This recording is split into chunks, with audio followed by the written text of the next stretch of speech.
Why struggle through a post-merger integration when you can glide through it? Why deal with the PMI integration challenges when you can overcome them even before they occur? Why move slow when you can move at pace? What are the world's leading PMI experts doing right now to achieve profit-accelerating integrations? This podcast will give you all the answers to these questions and many more. My name is Dudley Peacock, and welcome to the 100 Days and Beyond podcast. Hello and welcome, David, to our 100 Days and Beyond podcast. Great to see you today. How are you? Good? All good, thanks, Dudley. Very nice to meet you. I'm sure the audience will absolutely love what you got to share and so on. And I want to maybe just start this podcast slightly differently, and because I normally do a quick intro, but I think from your background and from where you come, I maybe give us your intro, and then I'm going to go back into your LinkedIn profile, and I'm going to then sort of pick out a few of the key things I think. But essentially, you're managing partner at an M&A Advisory, and I'm then going to leave it there. And I'm going to say, tell us a bit more about where you're at right now, and how did you get into it? Certainly. So yes, we're a managing partner of, as the name suggests on the tin, we're an M&A advisory firm. We are based in central London, just outside St. Catherine's Dock. And about us, so we are a sector-specific M&A firm. So we deal in the marketing, communications, and MarTech sectors. And which essentially we have a people heritage. So we have, a lot of the businesses we sell have a serious people component to them. So we have a particular way of doing our deals, which I'll come on to a bit later. And we're size and geography agnostic. So we cover many sizes of deal in that sector. So probably anything from an EBITDA from £300,000 all the way through to about £3 million. And as I say, we're size agnostic and geography agnostic. And so we work all over the world for various businesses. About 90% is on the sell side, because that's where we feel we can add the most value. And 10% is we work for buyers.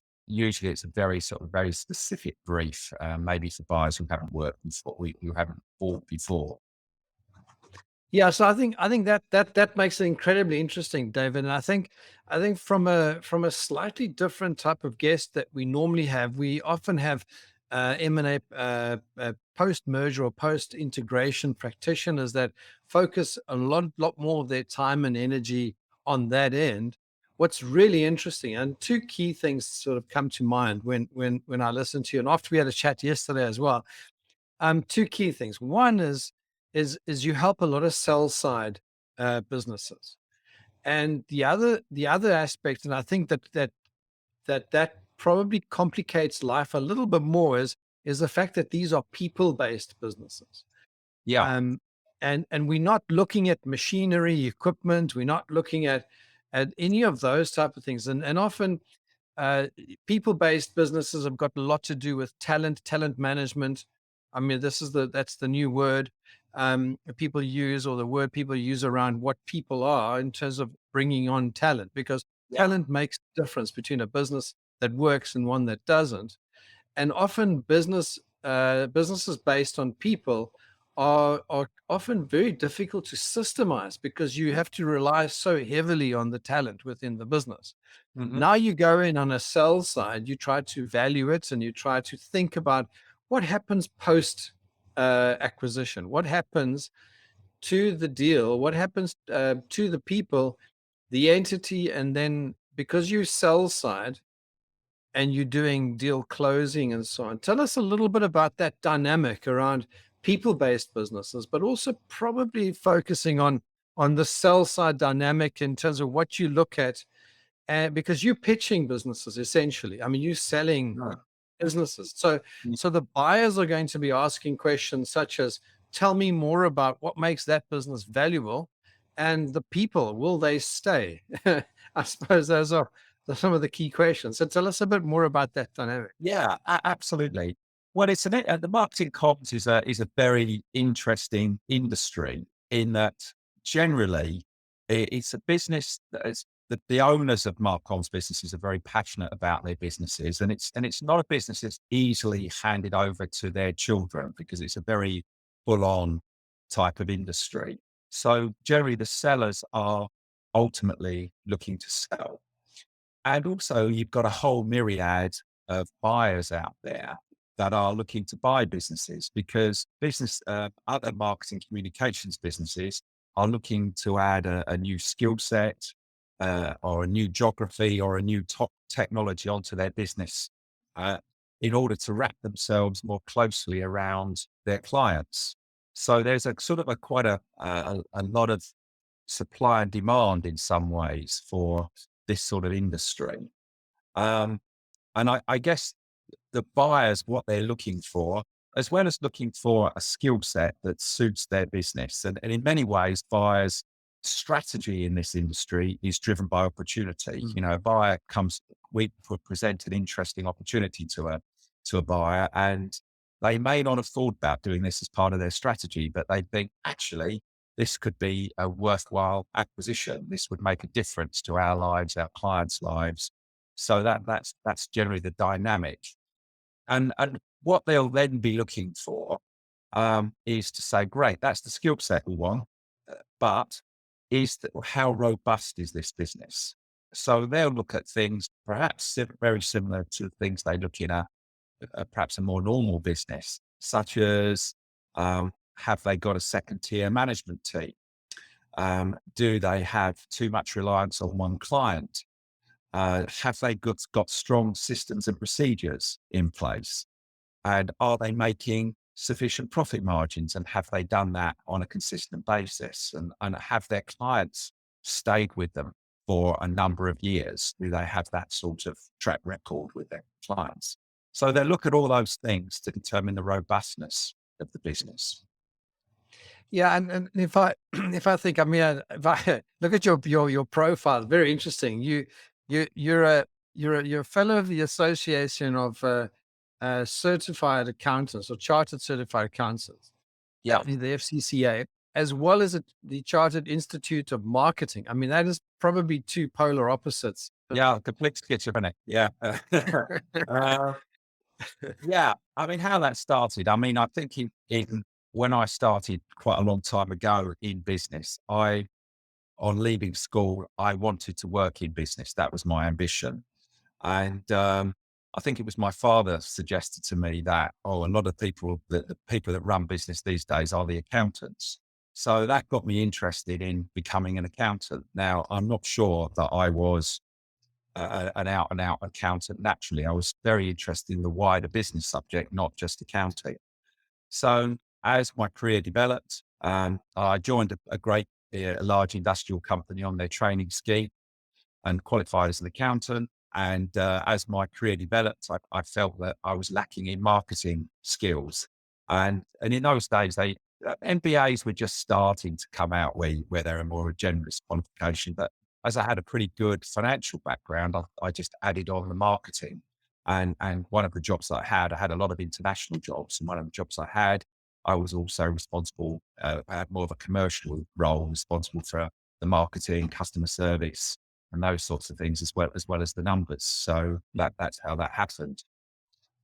Yeah, it's quite interesting. And then you get involved in a people business, which is again, I would say a third layer. Although they are marketing sort of agencies or the MarTech environment, you're dealing a lot with people and the way people think and all the behavioral psychology, if you like, which again is again not maybe part of the formal education, but part of probably real life and going through the normal, I would say, the learning curves we go through as we build our careers.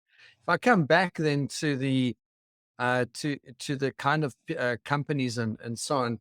You talk about cultural and business fit to maximize value, sort of marketing, communications, digital, and martech sectors. And Mm. And yeah, so you part of the things that you were saying were when businesses are being sold or bought, and you think about the questions that the buyers ask, and that often they say, "Oh, that's a great idea to bring in maybe a marketing business into our business to further grow our teams and so on."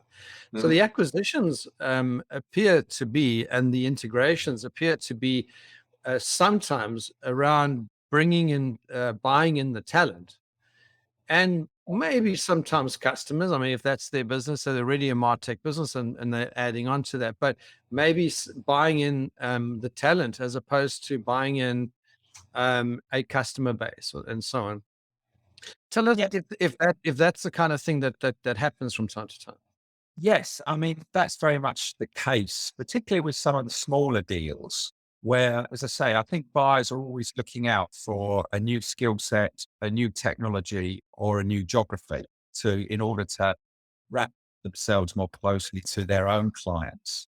And um, so they may well buy perhaps a smaller business that does data, or it might do digital if they're a PR consultancy, for example, or um, more of an integrated marketing business. If they, depending on their own skill sets, they'll find something complementary. So absolutely. But the nice thing about buying those skill sets with buying a smaller agency is that that agency will have its own revenue stream and have its own clients, because the only way you can really prove that skill set, the quality of that skill set, is to have a demonstrate that you've got good financial income derived from that skill set through clients. So yeah, so they're often complete businesses. You're not just buying the skill set in terms of what you're valuing and buying, but essentially what the buyer then can do is take that skill set and leverage it to its own clients and really up the revenue. Yeah, I think there's a trend, and maybe you can confirm or not confirm. There's a trend in trying to get hold of businesses, buy entities that have got recurring revenues. Mhm. And obviously, if there's a tech component to it, and there's a contract involved or a service level agreement, or the kind of technology that this MarTech or these agencies and that, if they sell that as part of their service pack or service stack, if you like, Mhm.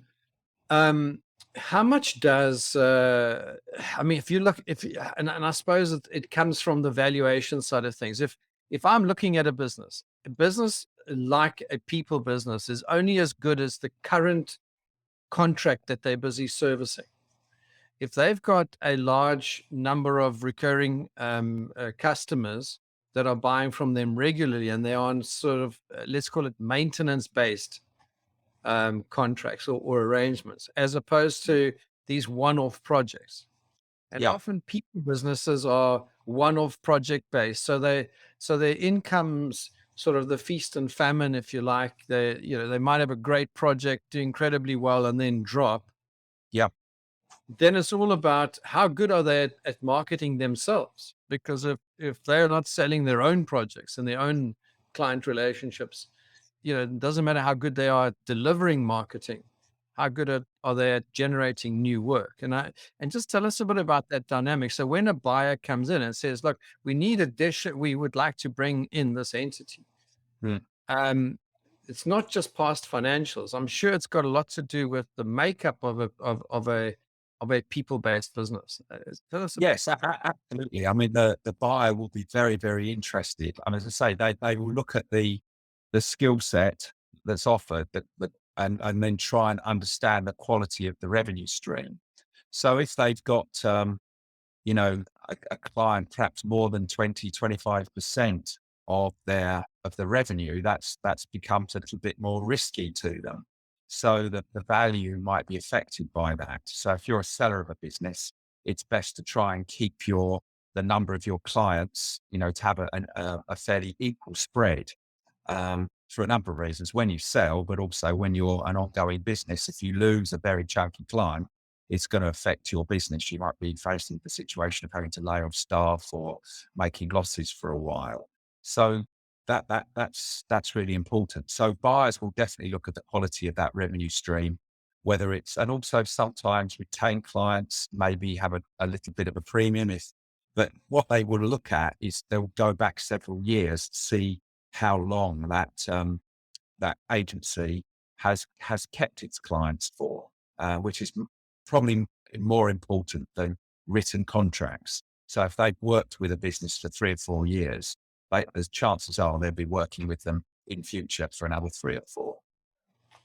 Yeah, and if you put your if you put your accounting hat on, if often when I see the financials of service based businesses, or let's say people based businesses, the the the difficulty for them is to do a proper gross margin on their on their P&L, on their income statement or profit and loss, and because many of the times the people inside the entity sit below the GP line, so then they Yeah.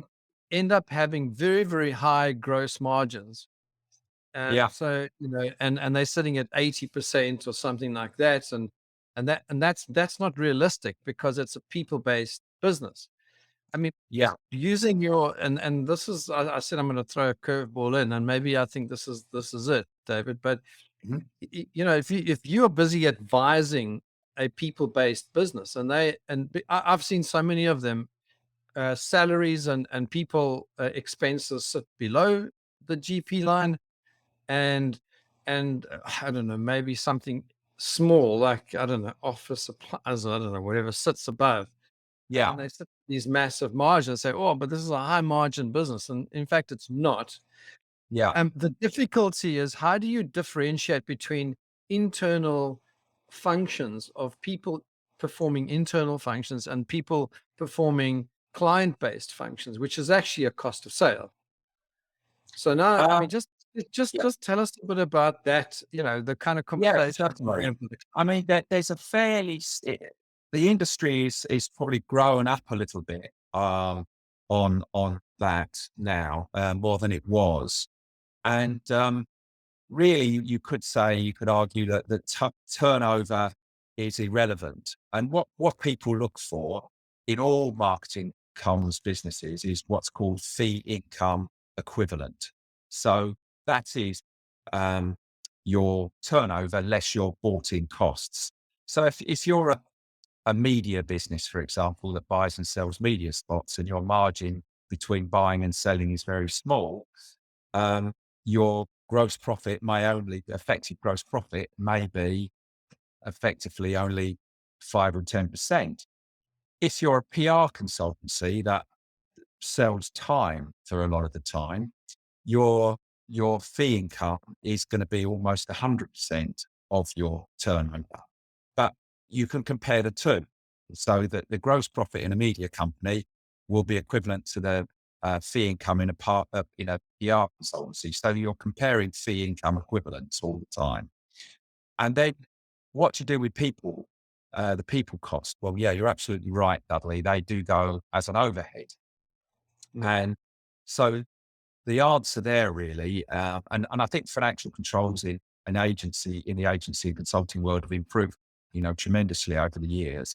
So basically the way people control that is by saying that there should be a percentage of revenue or a percentage of fee income equivalent that those overheads should represent, which is round about 50%. So you're saying, right, if I add all my staff costs up, I should, on a year-on-year basis, come in with about 50% of my fee income. And then you allow about 30% for other overheads. And then the remaining 20 versus fee income is your net margin. So instead of talking about turnover, it's all about fee income or gross profit now, and everything's in relation to that. Yeah, it becomes quite difficult because then you start using almost a standard costing model, as opposed to you almost a rule of thumb, as in 50% should go there and 50% should sit over there, kind of thing. I think you. It does generally follow that. Yeah, in broad terms, that's what we do. Yeah, exactly. Yeah, just to have some kind of benchmark to start. I think Yeah, accounting firms is one third is staff, one third is overhead, and one third is profit for the partner, or something like that. I think they yeah, try to do a one third, one third, one third split. So I was just thinking about the professional services and the people based business. If it's a 50% split, so if I take my salary bill, 50% theoretically is for client work, 50% is for internal, um, but it's not actually the case. But I'm sure it's horses for courses. When you go and actually look at the financials, you then try and unpick that. Tell us more, what that looks like. yes. I mean, it's an interesting one. Generally, there's a number of things. Number one, agencies will normally, I think, unlike an accounting firm, slightly. I mean, an accounting firm, it has probably a slightly more monopolistic position with their clients, so they can, um, there's not almost a market rate for what they charge them. They can actually just cost it up to make sure that they're covered, as you said, a third, a third, a third. I think what in the marketing industry, it can be more, it's quite competitive. And what they will then do is individual client profitability for each client. So they will have timesheets and they'll measure the cost against the revenue from each client, and each one should be making a decent margin, and the company overall should be making about 20%. But there's often a little bit of a variation between how much you make on each client. One client might be making 25, another might be making only 15. And when they get too low, the agency has to make that difficult decision to say, should we be carrying on with this client? Yeah, because I think sometimes margins can be squeezed in a highly competitive environment, and you end up selling your services for less and less, and obviously it's a diminishing return because now you can't again pay your people well, you can't do bonuses, that sort of thing. So That's right. now you're doing sell side. I think you said the bulk of your work, about 90% of your work. Yes, about 90% of our work is sell side. Yeah, absolutely. Yeah. Yeah. That's where we add most of the value, because generally sellers of businesses are selling for the first time. That's the only time they sell their business. So you're able to transfer the skill sets that they need to sell it. Plus, we do this all the time. We're sector specific. So we've got a very strong market knowledge of who the buyers are, and what they're potentially looking for. So that's, So run us through that first conversation. So I pick up the phone and say, David, you know what? I've got a marketing or some agency, and I want to go to market. I'm tired. I just want to finish. I need to hand it off to someone else. What yeah. what's the conversation? I mean, tell us a broad outline of some of those conversations. Yeah, I mean, I think first of all, it's sometimes people ring me up and they say, when should I sell? And often the answer I give to them, because it's a people business, is when you want to sell. Because I think there's nothing worse when somebody is tired in a business and really does want to move on, that they're actually still trying to struggle away with their business. They'll lose that passion for it, which is so important. But if someone calls for the first time and wants to talk about their business, and we have many of these conversations at various stages of business life, um, there's many reasons to sell. I mean, some people want to sell because, as you mentioned, they've got to pretty close to retirement age and they're thinking of winding down, or they're a younger business that what we say is looking to play on a bigger stage. And so they might need a particular skill set themselves, and they're unable to buy it. But, for instance, they've grown up quite quickly and they've started to win international clients. And one of their international clients says, look, I can give you a lot more business if you had a New York office and were part of someone bigger. So that's a kind of a reason to join someone bigger. So we have that conversation. And also we have a conversation around preparing their business for sale, looking at a number of factors. And we do a thing called a strategic review with them, which looks at their financial systems, which looks at their quality of their client relationships, the quality of the management team, all of these things, the ambitions of the people in the business, um, and to assess all of that and determine what needs to change to put them in the optimum position to sell, and also give them a timing on when they should sell. So yeah, so we do that for them, maybe a year, maybe 2 years, even more before they actually push the button on selling. Yeah, so it's quite a process, and I'm imagining that the relationship that you build with the sellers over that time, as you get to know them pretty well. I'm guessing in this whole information gathering, getting them ready for sale, understanding the strategic outcomes they're looking for, etc. I'm sure you get quite close to a lot of your clients. Yes, indeed. I mean, if we do one of these strategic reviews, which we do, as I say, a number of years before sale, we get to know their business quite well, and we're able to, that we sit down with the management team and understand what their personal aims and objectives are. So not only do we understand the foibles of the business, but also the foibles of the people in it. And we're often looking to, once we put our report out, we're aiming to correct a lot of the business issues there, so that it's, that anything that a buyer might be, sort of we're trying to emphasize the strengths and remove the weaknesses of the business, so that, that Yeah. it will sell more easily and fit in with a buyer's business more easily. Yeah, because you're the guy that's got to go out and answer all those uncomfortable questions. So you might as well address them, some of the issues that can be addressed, rather address them in advance, because when you get to negotiating or negotiating on behalf, or at least presenting, um, you'd like a lot of those to be gone. Yes, and usually you can get them to go. There's no question. The lovely thing about this industry is often addressing the issues can be quite a quick process. It could be, you could sort of turn a business around in a year. And the strategic review that we do for businesses, the interesting thing is you don't necessarily have to sell after we've done that review.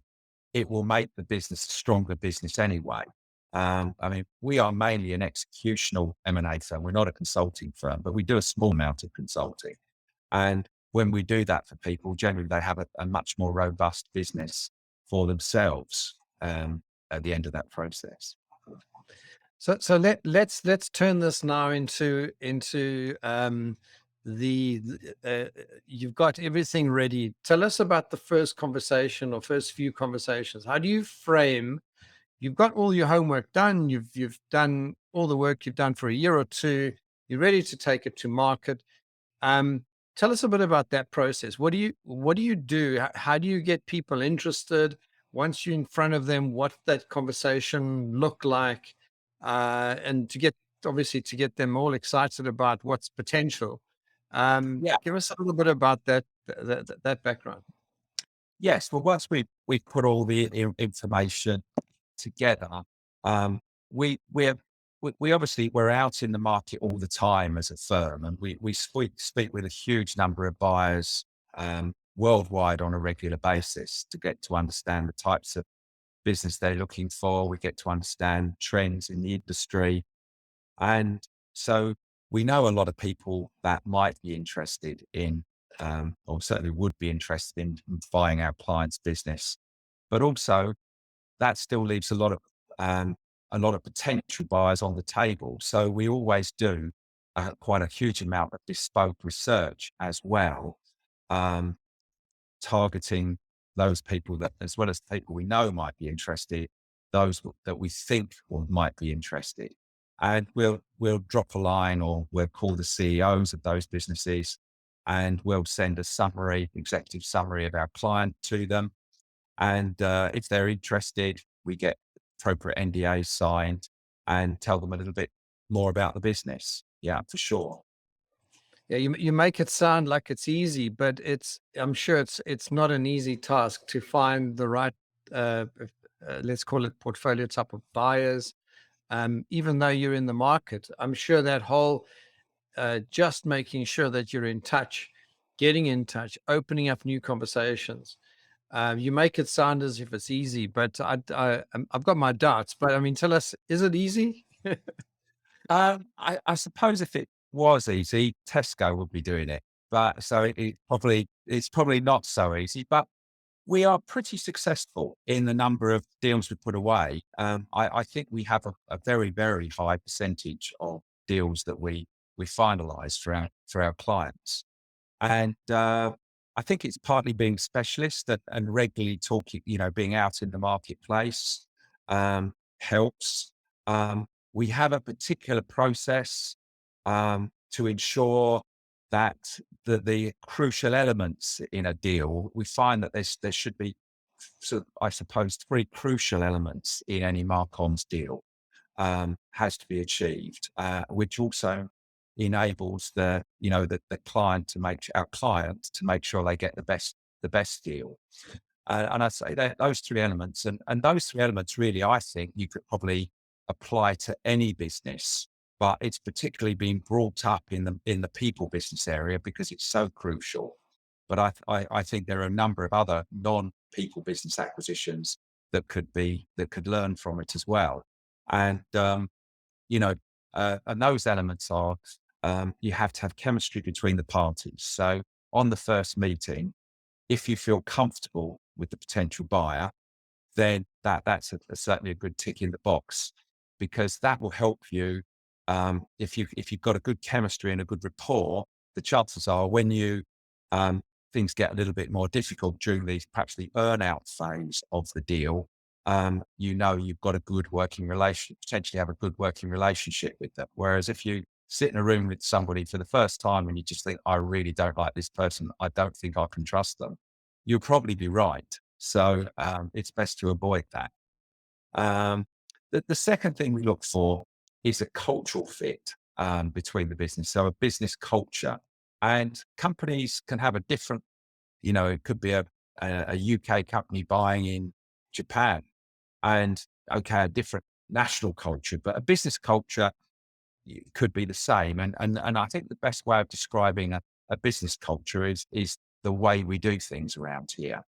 And if the 2 businesses have a similar style of working, that once they start working on projects together post deal, they'll get each other and understand how they can work. If one company's, for example, very bureaucratic, the other's very entrepreneurial, they'll have problems post deal. So that's what we look for, is a sound cultural fit. And the final thing we look for is what's called an outstanding business proposition. So that if the 2 companies get together, there should be something that really drives value between the 2. So they should be very, there should be a number of synergies. So a bit like the example I gave, where one business is looking for a buyer with a US office, and the US office might be, having perhaps problems or something like that for the buyer. So therefore it will revitalize their US office and give the buyer just the same thing, a very strong US office potentially.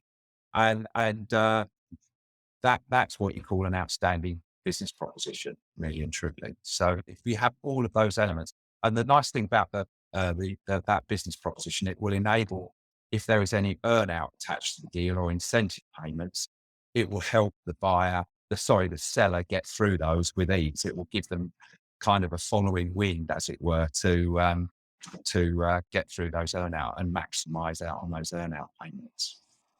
Yeah, and I want us to touch on that earnout element, but I want to just go one step back, because I'm just thinking, if I'm a buyer, let's say, and I'd like to look at an entity, and you give me a phone call, and it's like, okay, well, I'm David, I've got this kind of entity and so on. One of the things that come up in my mind is how do I know I can bring these people into my business? So if I had to have, let's say, I've never bought a business before, or I've never engaged with this type of advisory before. Yeah. What would be sort of the top 2 or 3, 4 questions that would be critical to give me that sort of comfort that I'm doing the right thing. From a buyer perspective, and in other words, what are the objections you get in that Yeah. space, and what are what's going on in my mind as a buyer when you are talking to me? Yeah. Okay. Yeah. I mean, we often do work for buyers of businesses, and I suppose it's first of all understanding what they are looking for ideally, to improve their business. Um, is that what sort of skill set, what sort of geography, um, they're looking for? I mean, I was working, about a year ago for a Middle Eastern business who specialized in financial technology, and they were very specific in their needs. They wanted, because London is such a strong financial hub, they wanted to find a digital agency in London that specialized in the financial services industry. So that was quite a clear brief on looking for those sorts of businesses. So we got our research team to look at those, and we interviewed the various potential sellers of their businesses, about their capabilities, about their performance, um, financial performance, whether they were sort of willing sellers, because not always, you don't always get willing sellers. Some people talk to you, but they're not sort of willing sellers. And and and and we met them first. We get some information on their business, talk to our client about that, and then we introduce them to our client, and they will also take those tests of chemistry, culture, and business proposition to see if that's a good deal.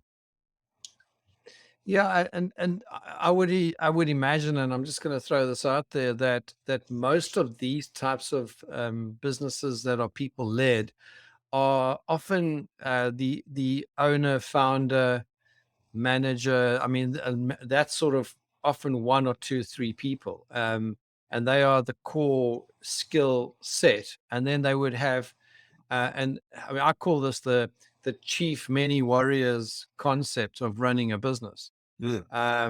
And often they don't necessarily have this layer of management in place. So Yeah. if you take the main one or two, three people out, all of a sudden you've just got lots of helpers and no chiefs. Yeah. There's nothing. So that dynamic is I think probably an Achilles heel for a lot of people based business. Yeah, it can be. Absolutely. And I think it's one of the top Achilles heel that makes selling a business quite difficult in our industry. But that's one of the things we bring out, um, earlier on. In if we do a strategic view of the business, we definitely encourage sellers of businesses to have a second tier management team, to start to develop a second tier management team. And very often, that can be done taking people that you already have in the business and giving them more responsibility, rather than, probably the hardest thing in the world to go and do is actually go and do a senior level hire. I've probably seen more disasters where people do that. They sort of bring someone in who's an industry heavyweight from somewhere else in the industry, and it just doesn't work. It's I'd say it's one of these processes that's more of a longer term process, and increasingly, you're getting books in about business, and that's what they're encouraging people to do. They're saying, if you want to sell your business, if you want to be successful, you've got to start working on the business rather than in it. And I think it's a fairly good mantra. We had a deal, probably 6 to 9 months ago, a social media business run by a lady called Jodie Cook. And it wasn't a huge business, but she was a very determined lady. And she made it her intention to sell the business, and she didn't want an earn out. She wanted a straight deal, and she wanted to leave, which is extremely unusual in our industry. And diligently, she was able to um, uh, develop a second tier management team, a really competent second tier management team. And all the processes in the business were written down very, very clearly by, everybody wrote down the way everything worked. So basically it was a complete, the book was, they had the manual for the business, and that business was in fact, and I think there's a link on my website to a talk given by Jodie Cook on how she managed to sell her a business without an earnout, which she succeeded in doing, which was quite impressive. It's highly unusual, and that's why I thought let's wait a bit before we go into the earnout concept, because Yeah. people-based business is all about making sure you hold on to the people post acquisition. And because Yeah. I mean, the show is about post acquisition or post merger integration. So this is where I want to get that sort of segue. Now we've spoken a lot about the sort of that preparing and doing negotiations and the culture and all that. Yeah. But deal structure surely has a massive impact in the Yeah. integration side of things. So that the way Yes, that the deal has been structured, maybe share some of your thoughts around the dynamic between that deal structure and then what happens post deal and that whole integration process, and how much involvement you have in that. Yes, certainly. Well, I mean, earnouts are very popular in the industry. They always have been, and they're a way to transition, um, one business into another. The interesting thing about earnouts that not everybody knows is that businesses are legally ring fenced when the earnout takes place. So if you sell your business to, WPP or a buyer, they will, you will work in your business for a 2-year earnout period, and there's nothing they can do to, without your permission, to affect your business. So they can't give you staff that you don't want. They can't get you to work on clients that you might not want.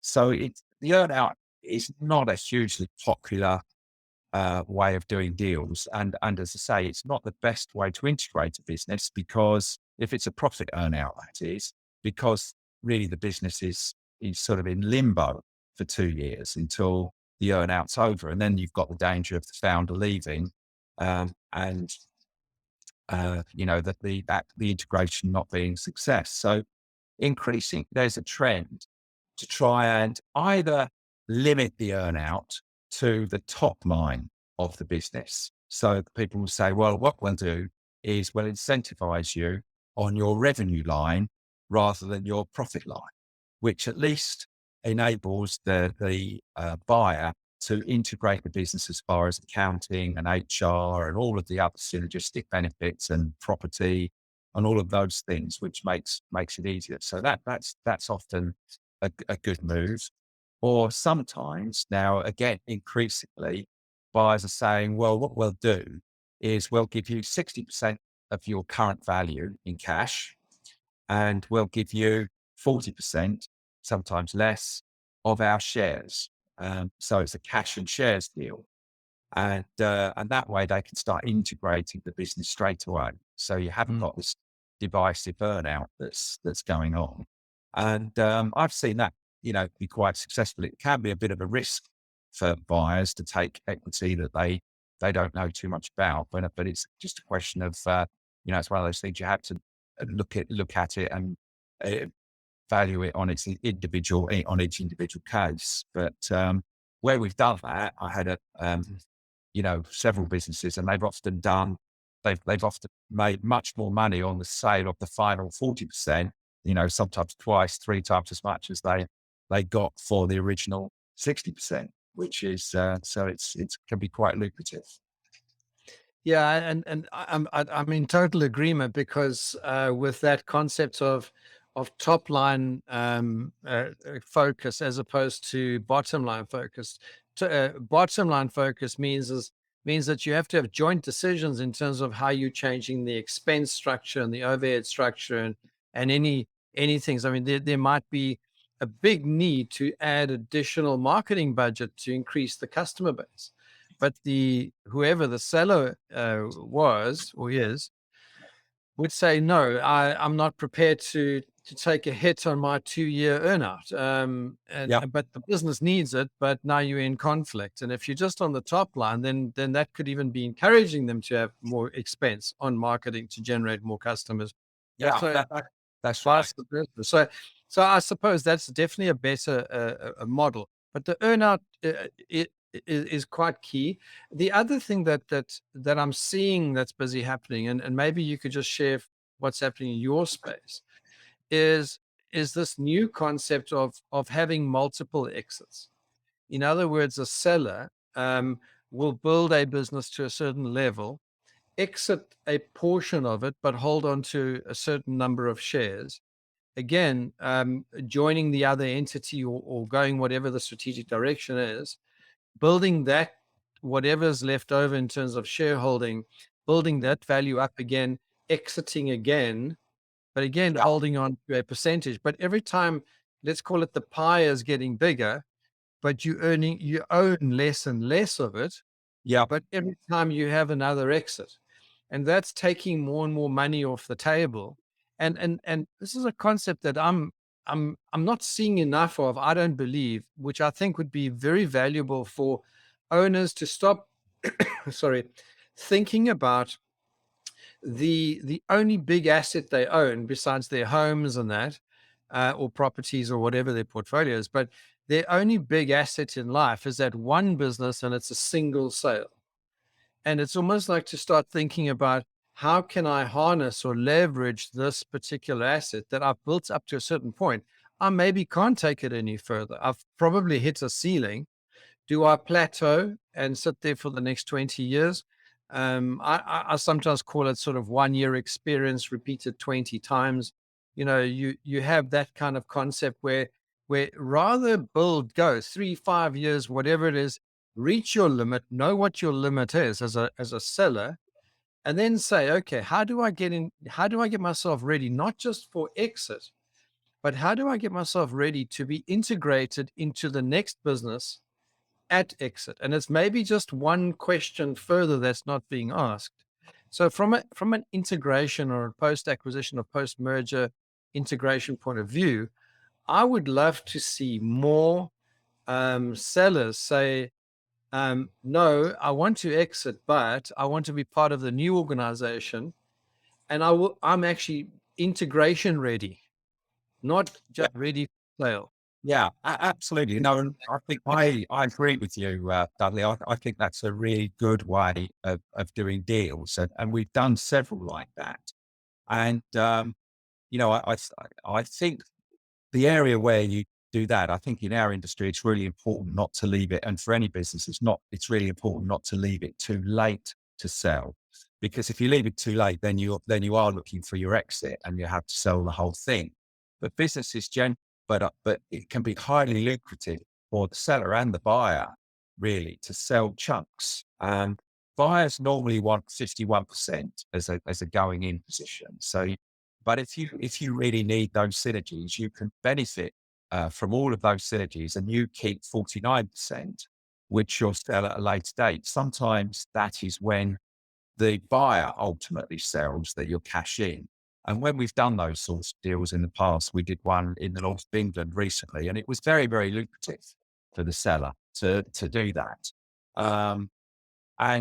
What they did, they started off with quite a fairly smallish business, but that business, it was a sort of a strategic consulting business, and they were asked by their clients all the time, but you've done some great strategy work for us, but we need you to also oversee the implementation and help us with the implementation. And they just didn't have the resources to do that. So they joined a bigger group that could do the implementation. They sold 51% of that, with the remainder to be sold when the buyer ultimately sold. And they did extremely well on that final 49%. And the nice thing about that, it's probably got an advantage over where you're having where you're taking the seller's equity, because always taking the seller's equity is a little bit of a risk. But by keeping 49% of your own equity means that you kind of know what it is. No, it's your business that you've built up. and therefore it's you're fairly safe with it.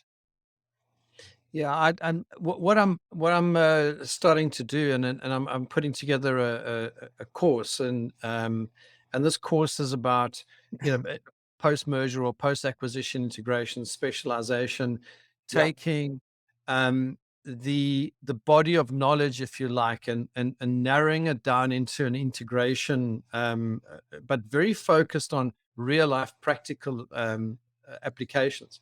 yeah, I think where there's a big need, and probably it's for a lot of people, it's probably a blind spot in that um, what can they be doing as business owners? And I think one of the key things they're already struggling with is that thing that you mentioned. Um, I need to work on my business and not in my business.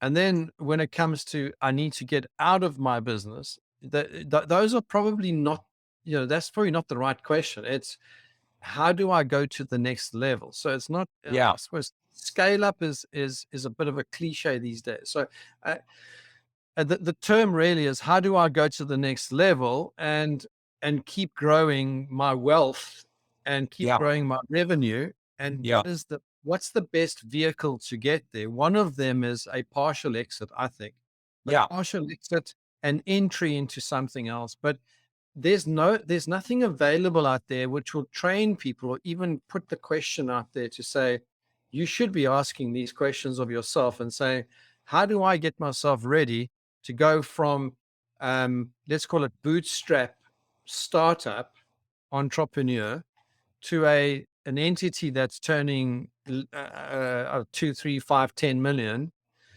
to becoming part of an entity that's turning 100 million, to become part of an entity that's turning 500 million.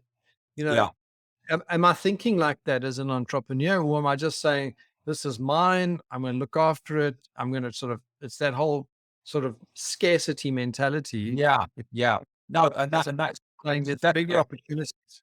yeah, it's definitely a great way of doing it. You're creating, instead of an exit, you're really creating an exit strategy, and you're able to, it's going to help you build your business, which It's could be almost a quite wealth small. creation strategy. It's It's huge. all of them. Absolutely. Yeah, you're definitely right.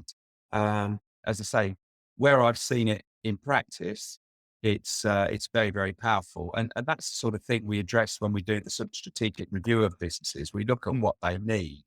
And, if the owner's not ready to sell yet, or he might say, well, look, I want £10 million to retire. You say, right, well, maybe the answer is to find that the buyer, the actual business itself needs, some other skill set or something like that to help take it on to the next level. Then you find that what the answer to that is could be selling a smaller portion of the business, sell some of the business, not all of it. So yeah, that can work extremely well. Yeah, and I suppose everyone's got their own motivations and everybody's got their own view, but it's also it's how much you know, and what you've been exposed to, and I've always been a big believer in sort of exposing yourself. I suppose it's the difference between those people that travel as opposed to those people that live in a village for their entire lives. They go to school, they work there, and that's where they are. They never travel anywhere. But as soon as you travel and you open up your mind to what's happening out in the real world, and or not real world, but in the broader world, I think the same thing happens with business owners. It's get exposed, understand that there are other ways of doing that thing, and there are probably better questions to be asking. And guys like yourself, and I think what's evident for me out of our conversation today is that that's basically what you do. What's very difficult, I think, from your point of view, especially if you're acting a lot of sell side, the danger is that you could be almost seen as if you're a broker, but you're nowhere near a business broker. No, no, no. Not even Exactly. People, It's not even in scope. Yeah, it's not yeah, even in it's scope. it's frustrating for me to be called a broker, because you're absolutely right. Because I think a broker has probably only motivation is to sell the business. Whereas I guess we are two things. One of the things is we are able to advise on the deal itself, but also we're able to give business advice. So every client we take on, we view as a business challenge, not as well as a corporate finance uh, client. It's a business challenge for us to help that client plow on a bigger stage. Whereas and we want to make sure the business goes to the right home that helps them in the future. And so, yeah, a broker probably their motivation is to sell the business and get a commission, and that's kind of you just don't want to be labelled in that same place. Yeah, look, everybody's got their space, but I think it's very clear to me your differentiator is strategic. It's probably having a fewer clients, but focusing more on the outcomes that they're looking to achieve, Correct. Yeah. uh, and being more human and real about it than just a numbers game. And that's why I wanted you on the show today, because I think that comes out quite evidently for me. Having dealt in this space probably for 25, 30 years now, it's very clear when you get that sort of numbers game mentality. I might as well just push out a whole lot of information memoranda out there, and do the auction, sort of just throw it out there and hope someone will buy it. Yeah. You do a lot more of a focused type of engagement. You really look after your clients, and you do go a journey 1 or 2 years. I was quite surprised and very glad to hear that you do go 1, 2, 3 years to assist them. But Yeah. not only that is to put them in front of the right buyers, to get those negotiations going, and to think about what happens to them afterwards. So, Yes. so, so thank you for that. Yeah. And as I say, they've got to have that outstanding proposition and the fit. Otherwise, the deal won't work. And we want our clients' deals to work. We feel the pain. If anything ever goes wrong, we feel the pain ourselves too, which is probably slightly different to a brokerage type business. But yeah, Yeah, it's fascinating. I was just going to we come into the end of the hour. We've got about 3 odd minutes left. And I thought maybe we just finish off on a little bit about the company yourself. Sort of, how do you keep work-life balance, if there is such a thing, sure. and where you're going with the business? Because if I look, you talk about being managing partner, founder and managing partner of the M&A Advisory. So clearly you've got a vision, you've got a purpose, and you've got sort of and I think you mentioned mantras earlier, but just tell us a little bit about you, where you're going, and how people can get a hold of you if they ever need to have a chat about the things that you offer. Yeah, certainly. Well, in terms of what we offer, we've got our website, which is m&aadvisory.com. And my email address is davidb@m&aadvisory.com. All our details are on the website. So feel free if anybody would like a chat. We're very, very happy just to talk to people and see if we can offer, some general advice, point people in the right direction. So we'd certainly welcome calls. We're a central London-based firm. We are part of a wider network, which is an independent network, which gives us some global coverage. And we're based near St Catherine's Dock in E1. And there's a team of about 6 of us. We've been going about 11 or 12 years. Work-life balance, that's an interesting one. I think the probably thing that we have done, which is probably that might interest some your budding entrepreneurs out there, which is quite different. When I set the business up about 11 or so years ago, I had in mind, there was 2 things really. I had in mind the sort of the green issues, the planet saving type thing, and also the sort of, I'd worked in London and I remembered all the disruptions to business. The train strikes, the terrorist attacks, and all of those things. So when I set the business up, I kind of had a rule in my mind at the time, which I said, I only want to employ people that can walk to work. So that's what we did. we basically, in London, there's a huge talent pool of people who live in London. They live in Canary Wharf, they live in Wapping and places like around London. And we only advertise locally. We only recruited local people. And I think work-life balance, it's been fantastic, because, my number two, she's ex-Morgan Stanley. And one of the reasons she needs to be local was she had to keep an eye on her mother. And my colleague Michelle's been with us, for the whole time. And I think commuting is a huge underrated strain on people. The stress of it all. It's easy when it goes well, but when it doesn't go so well, it's really really annoying. So I think that's and we're very lucky because it enabled us by social distancing in the office, didn't have to use public transport. We were able to get through the pandemic and have our best year during COVID. So, maybe as a structure of businesses, maybe people might want to think about that, because that's, I think in terms of work-life balance, that's one of the things as a business we've tried to encourage. It gets more and more difficult to always find people locally, but that's our principle. Well, I mean, and you run a people business, don't you? And Right. that's Yeah. how we started. David, there's a question that's just popped up, and there are other comments in that, but there's a question I want to pose. I want to throw to you, and then Sure. for my office hours, I'll continue the. I do office hours every Friday at 9 a.m. For all PMI, M&A type of questions, and also people running professional services businesses. Yeah. I also cover some of the answers on this question now, but specifically for yourself, it's by Ross Churchill. He says, "Thank you, Dudley and David, for the conversation on PMI, which is the post-merger integration. Are there dedicated internal systems that companies use to support the overall PMI strategy?" Can you think of anything like that? Can you share? Can you help Ross on your answer?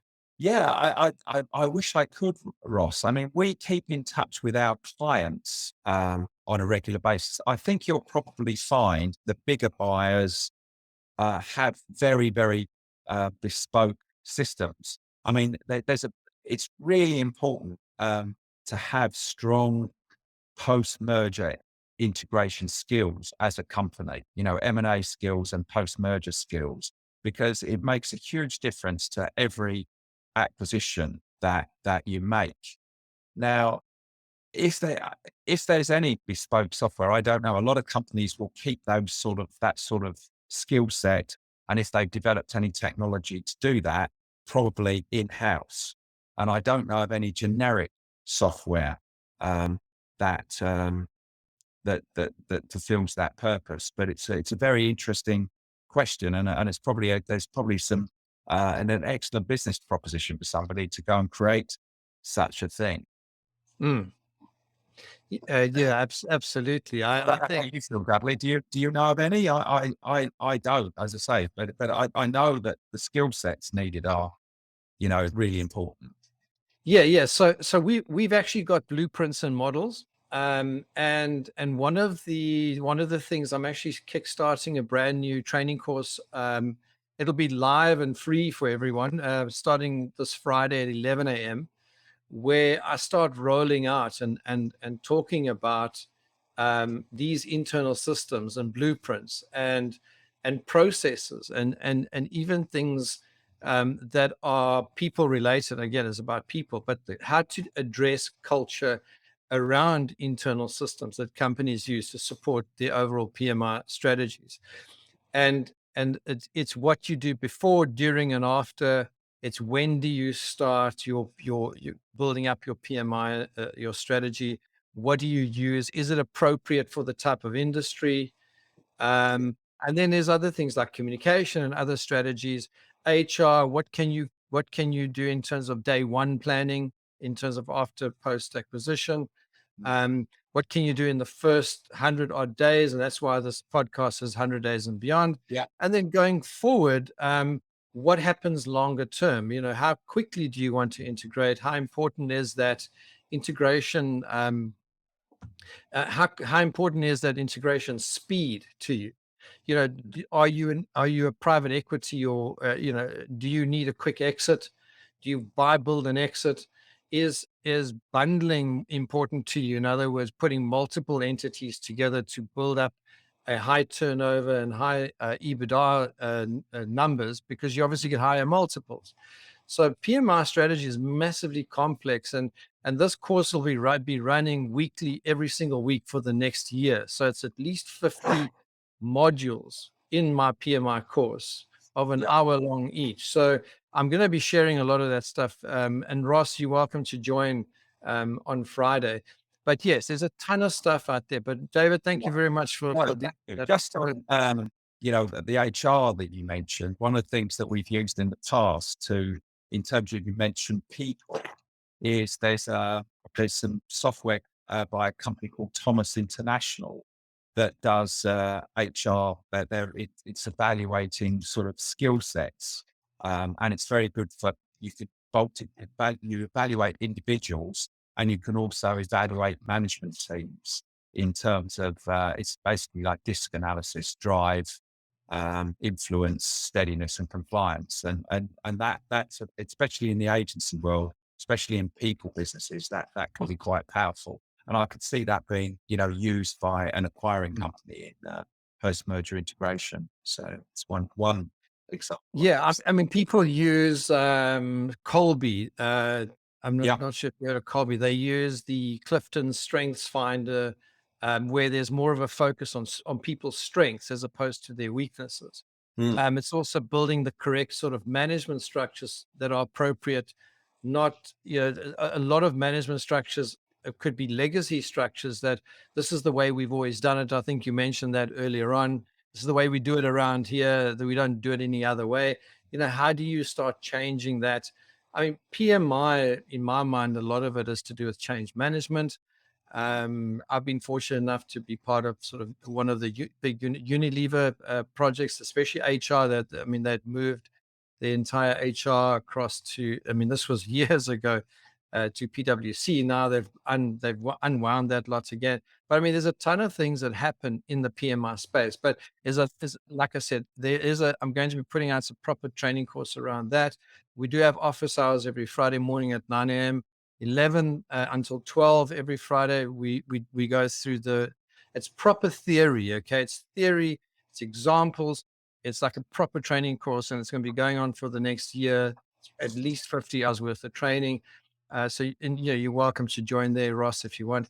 But David, coming back to you, I just want to say absolutely brilliant. Thank you very much. It's been an amazing conversation from someone that we haven't had quite this type of profile person on our show before. And I want to thank you for sharing all your thoughts and ideas and your philosophy. And also, you're quite an established company, 10, 11 years. You're founder, owner, you run a people business. You help sell people businesses. You understand it quite deeply. And I certainly hope that people out there realize that, and if they do want to sell their business, that they know who to come and talk to. So that's great. David, any last thoughts, last few golden nuggets, a few things you want to share? No, I think the only thing that's on this subject is about post-merger integration. And I think the whole, I think that the thing there that to take from this from me is that if you get the deal right pre-merger, the post-merger will be a lot easier. I say post-merger is very important as well, but focus on getting the pre-merger stuff right. Get the chemistry, the culture, the business proposition right, and all will follow. Yeah, it's what's the carpenter's law, isn't it? They say measure twice, cut once. Something like that, for sure. For sure. Yeah. Yeah. David, thank you. Has absolutely wonderful to have you on the show.